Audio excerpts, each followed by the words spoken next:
ready for start of game. Okay, we're set. Okay, everybody, if you're not sure what to do right now, maybe just fiddle with some knobs, try to look busy.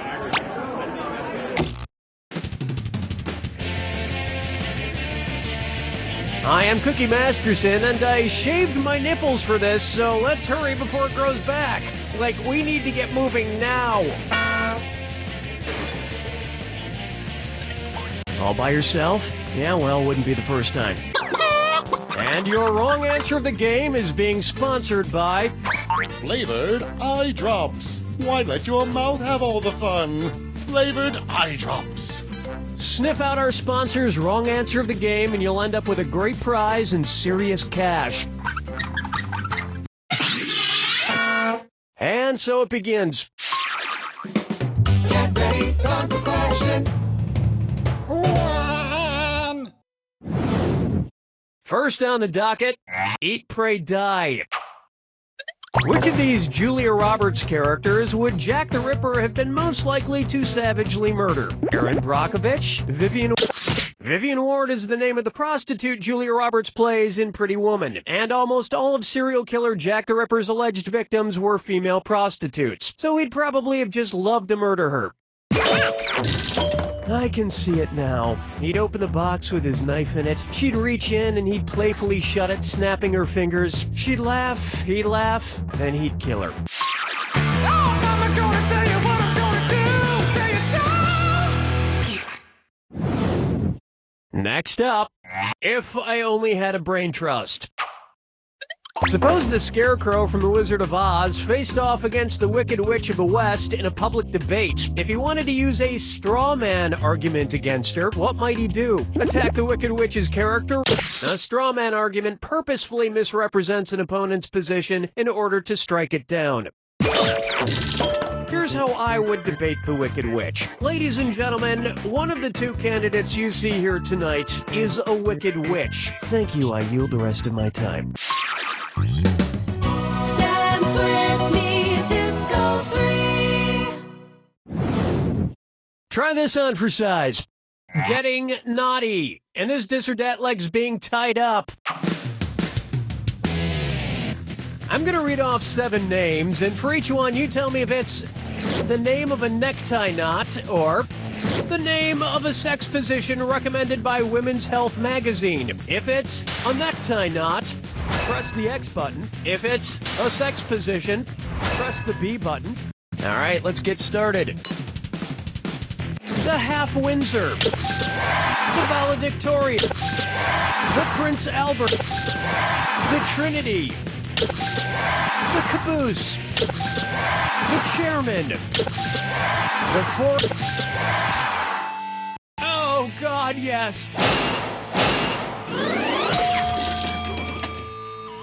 My usual sex position is also the way I usually tie a tie, alone in front of a mirror.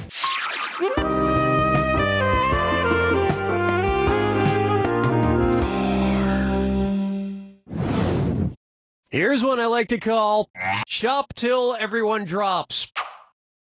Say at Christmas time, every single item at your local mall sells out. According to a popular grim fairy tale, which of these stores has the best chance to be magically stocked overnight by hardworking elves? Foot Locker, Radio Shack, Victoria's... In the grim fairy tale, The Elves and the Cobbler, a poor shoemaker is given some much-needed help by elves who appear in the middle of the night. And while the shoemaker made a nice profit, the elves were trampled to death on Black Friday.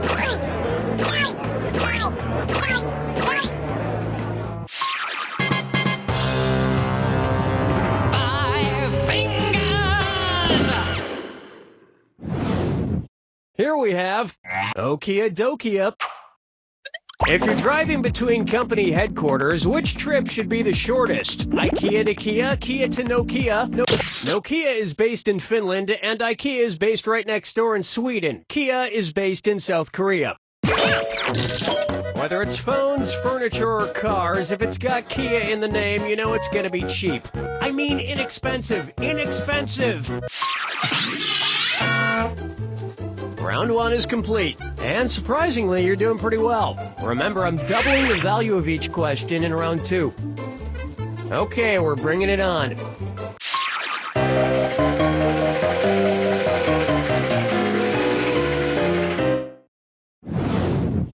I call this one, Muscle Milk Was a Bad Choice.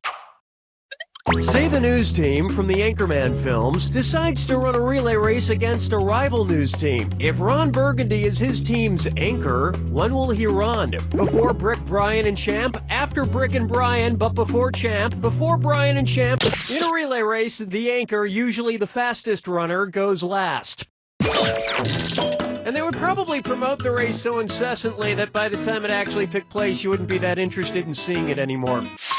Question 7. Get up and shake your funky bang. And now, guess who's Dak? Dak again. You know, I'm not an optimist, but I have to say, I feel like things have been going pretty well with the game so far. Son, Daddy forgot about me. Oh no, my old ventriloquist puppet, Billy O'Brien. One's made of skin, one's made of wood, so who's the dummy? Not me. Billy, the whole creative team here decided to not include you in this game because you're too much of a troublemaker. Troublemaker? Me? No, I just got back from traveling the world, studying all the profound teachings of titular world spiritual leaders. For instance, which titular religious group was founded by someone with the last name of Smith? Protestants, Episcopal. The Mormon religion was founded in the 1800s by Joseph Smith. In America. So, which was your favorite religion you studied? Well, I particularly like the ones that treats without reincarnation. Someday, I hope to come back as a beautiful coffee table. Follow me down to the sea. Take a good look at Orcas 11. Say I wanted to go around freeing the killer whales from every SeaWorld location in the world. How many separate rescue missions would I need to go on? 3 rescue missions? 4 rescue missions? Did you pick this on purpose? Let me show you something. There are 3 SeaWorlds, one in San Diego, one in San Antonio, and one in Orlando. So you would need to go on 3 separate rescue missions. Well, that sounds like a lot of traveling. Maybe I'll just pay that kid from Free Willy to do it. Something tells me he could use the cash.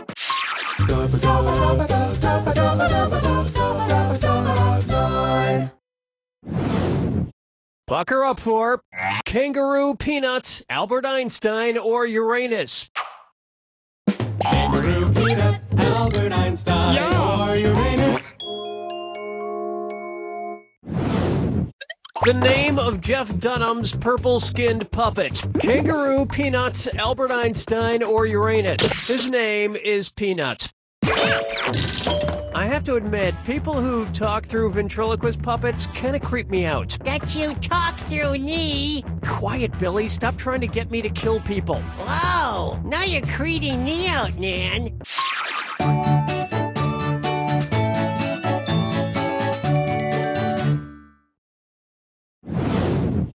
How about the midnight run to the bathroom? According to Henry Wadsworth Longfellow, how would Paul Revere secretly signal to you that he has to pee in the sea? I have to do a number 1 in a 1. I have to... Congratulations, not. Oh, honestly. According to Henry Wadsworth Longfellow's poem, Paul Revere's Ride, Paul's signal for the British was 1 if by land, 2 if by sea. And as we all know, a number 1 is a P. And Americans would have known about the British sooner if he hadn't stopped for a number 4. You don't even want to know what that is.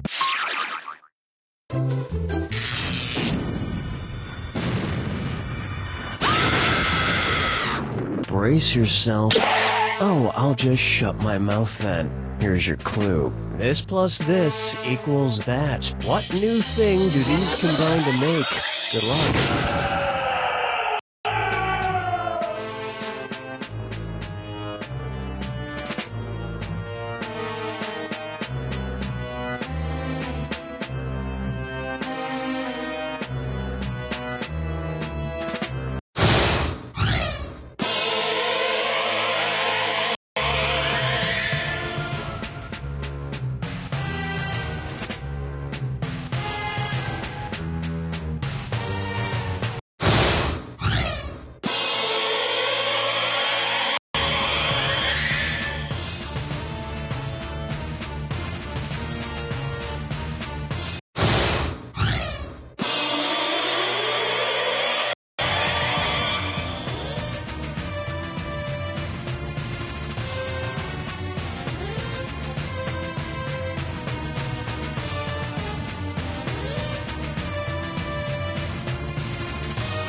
she wrote! It's important what you add together. For example, I crossed a Wolverine with a baboon and wound up with what I'm calling a Wolveroon. Don't worry, I brought a strong lock to the cage. I have it right here in my hand.